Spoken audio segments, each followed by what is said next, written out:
Assalamualaikum warahmatullahi wabarakatuh. Waalaikumsalam.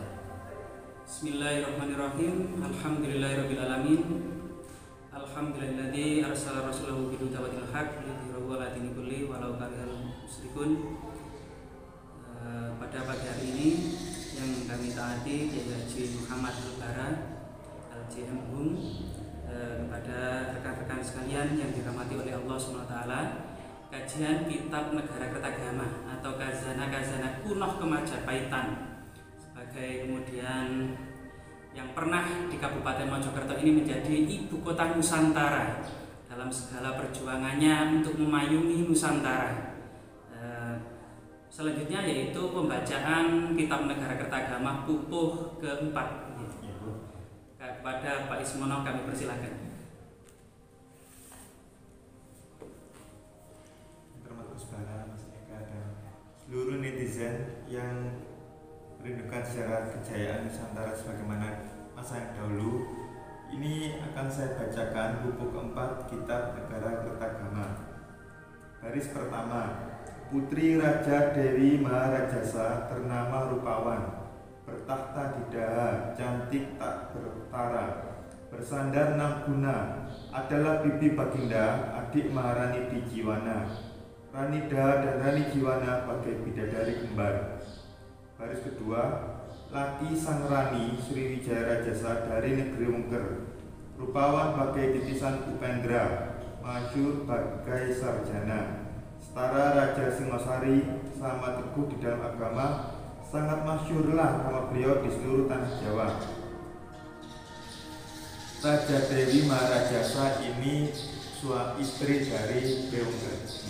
Bewengker merupakan salah satu dari dua orang kesatria yang memenangkan sayembara di Majapahit untuk menikah dengan Ratu Tribuan Pengadewi dan adiknya Raja Dewi Maharajasa. Jadi dulunya Bewengker ini bernama Kuda Merta, sedangkan Cakradara adalah satria yang satunya lagi yang kemudian bernama Kertawardhana, merupakan ayah dari Hayam Wuruk dari Tembakau Benar.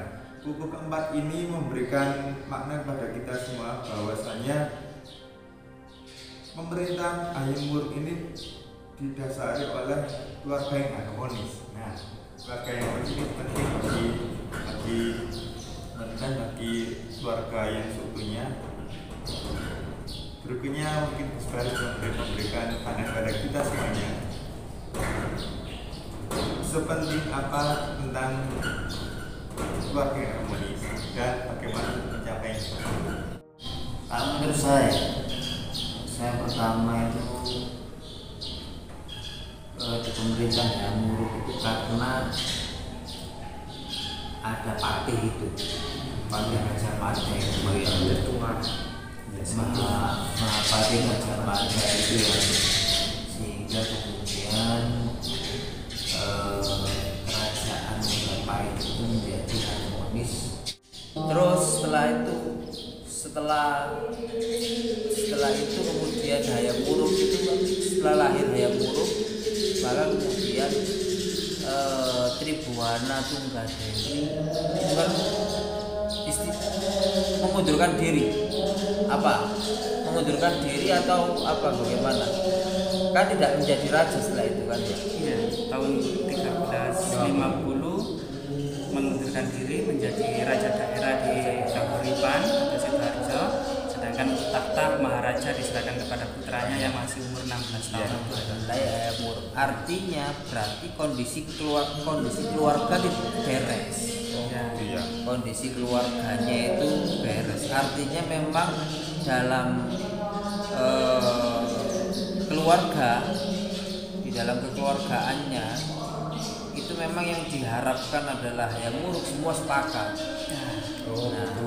Jadi terjadilah keharmonisan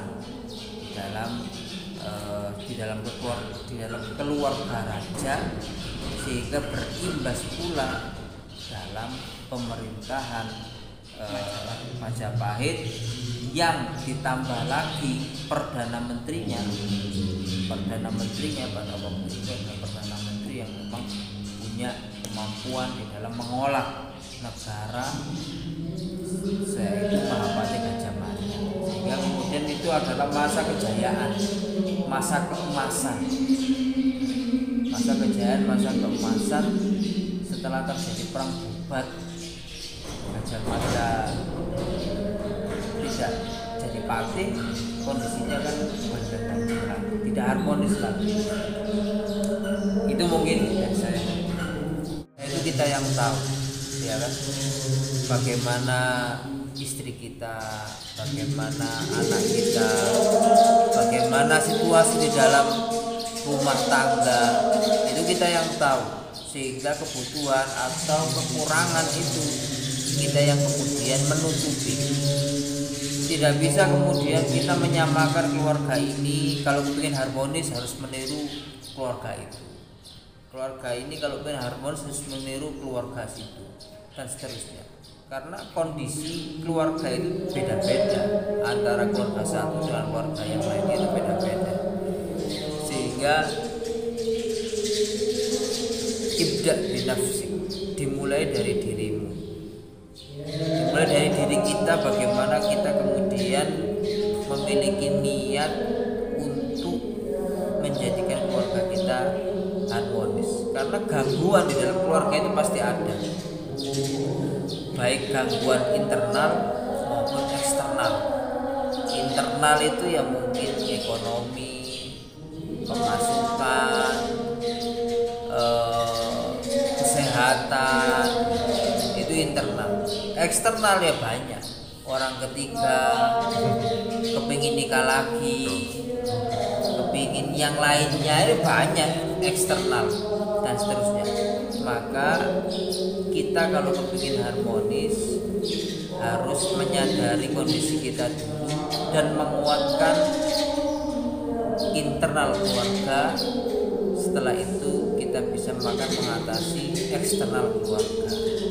Kalau kita bisa mengatasi internal keluarga, otomatis gangguan dari luar itu bisa diminimalisir. Gangguan-gangguan eksternal itu bisa diminimalisir.